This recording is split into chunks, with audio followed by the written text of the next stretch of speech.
Hi everyone, welcome back to my channel. My name is Belinda and today I'm colouring up this beautiful image by Karron. Let's have a look.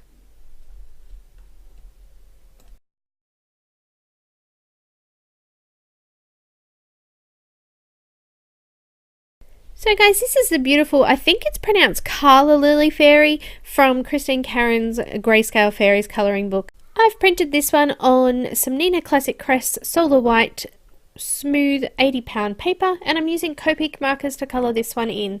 I do have a full tutorial available on Patreon, so if you'd like to check that out, please check the link in the description below. I've also linked down Karron's social media links, Etsy store, and all of those things that you might need when looking at getting this image as well. I really enjoyed doing this one and I can't wait to finish the book. I've got quite a few to do actually. I think I've only done about 3 in the book, and I've done a couple of the extra images that came with the PDF version on Etsy.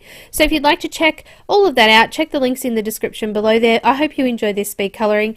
Make sure that you subscribe and click on the little bell if you haven't already to get notifications when I upload new videos. You can follow me on Instagram, Twitter, Facebook and Vero. I will see you in the next video, guys.